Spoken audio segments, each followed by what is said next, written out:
లండన్లోని చరిత్రాత్మక Palace of Westminster House of Lords వేదికగా తెలంగాణ పల్లెల్లో పుట్టిన గ్రీన్ ఇండియా ఛాలెంజ్కు ప్రశంసలు దక్కాయి. లండన్ క్లైమేట్ యాక్షన్ వీక్లో భాగంగా బుధవారం జరిగిన ప్లేయింగ్ ఫర్ ది ప్లానెట్ సదస్సులో తెలంగాణ పర్యావరణ నమూనాకు అంతర్జాతీయంగా అరుదైన గుర్తింపు లభించింది.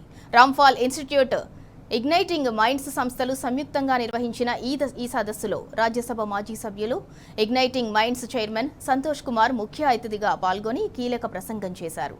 సంతోష్ కుమార్ విజన్పై అంతర్జాతీయంగా ప్రశంసలు కురుస్తున్నాయి.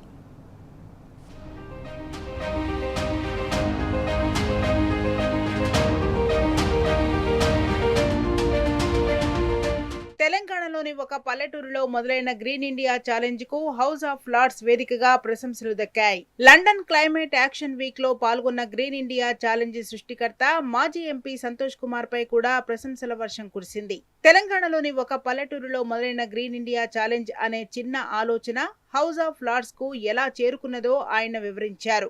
నేను ఒక రాజకీయ నాయకుడిగా ఇక్కడికి రాలేదు. వేకువజామునే నీళ్లు మోసుకొచ్చి నీటి నిల్వ తెలుసుకున్న తెలంగాణలోని కొదురుపాక అనే చిన్న గ్రామానికి చెందిన బిడ్డగా వచ్చాను అంటూ సంతోష్ కుమార్ తన ప్రసంగాన్ని ప్రారంభించారు. యువతను భాగస్వామ్యం చేయాలనే ఉద్దేశంతో మొదలైన ఈ కార్యక్రమం ప్రపంచంలోనే అతిపెద్ద పర్యావరణ ఉద్యమాల్లో ఒకటిగా మారిందని సంతోష్ కుమార్ పేర్కొన్నారు.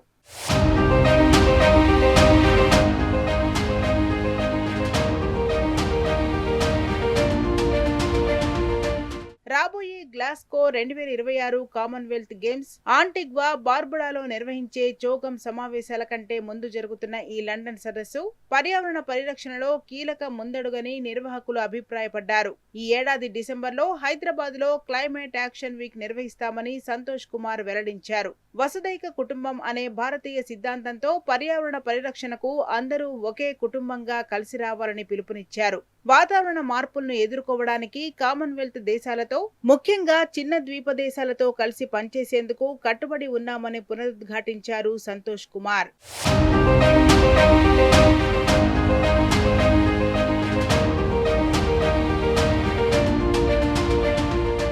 గ్రీన్ ఇండియా ఛాలెంజ్ సాధించిన అద్భుతమైన ఫలితాలను ఈ సదస్సులో ప్రత్యేకంగా ప్రస్తావించారు సంతోష్ కుమార్. 2018లో ప్రారంభమైన ఈ ఉద్యమం ద్వారా ఇప్పటి వరకు 19.6 కోట్లకు పైగా మొక్కలు నాటామన్నారు.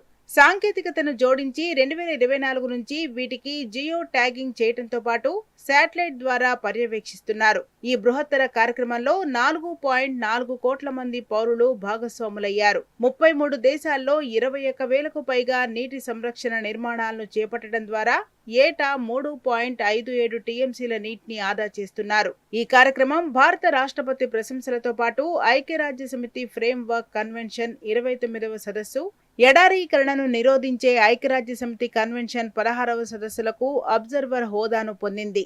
సదస్సు ముగింపులో భవిష్యత్ కార్యాచరణను ఖరారు చేశారు. గ్లాస్గో గేమ్స్, ఆంటిగ్వాలో జరిగే చోగం 2026 సదస్సుతో పాటు హైదరాబాద్ క్లైమేట్ యాక్షన్ వీక్ 2026 విజయవంతానికి కలిసికట్టుగా పనిచేయాలని నిర్ణయించారు.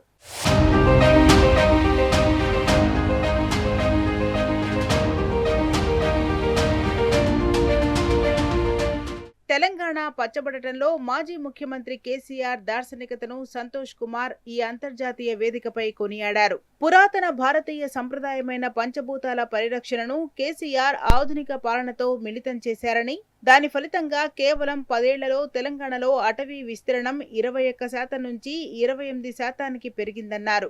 అడవుల పునరుద్ధరణతో పులుల సంఖ్య 12 నుంచి 44కు చేరిందన్నారు. పర్యావరణంపై ప్రసంగాలు ఇవ్వడమే కాకుండా ఆచరణలో చూపించేందుకు ఈ సదస్సుకు హాజరైన ప్రతి ఒక్కరికి ఆయన ఒక వెదురు మొక్కను జియో ట్యాగింగ్ చేసి బహుమతిగా అందజేశారు.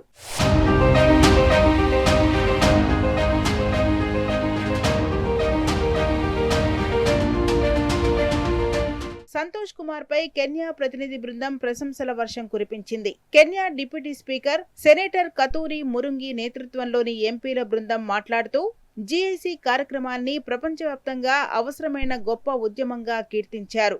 ఈ అద్భుత కార్యక్రమాన్ని చేపట్టిన సంతోష్ కుమార్ కు ఆయన ప్రత్యేక కృతజ్ఞతలు తెలియజేశారు. నోబెల్ శాంతి బహుమతికి సంతోష్ అర్హుడని ప్రశంసించారు. ప్రజల భాగస్వామ్యంతో నడిచే ఇలాంటి పర్యావరణ ఉద్యమాన్ని కెన్యాలోనూ విస్తరించేందుకు సంతోష్ కుమార్ ను గ్రీన్ అంబాసిడర్ గా ఆహ్వానిస్తున్నట్టు వేదికపైనే ప్రకటించారు. అడవుల పెంపకం కోసం ఇగ్నైటింగ్ మైండ్స్ తో కలిసి పనిచేస్తామన్నారు కెన్యా ప్రతినిధులు.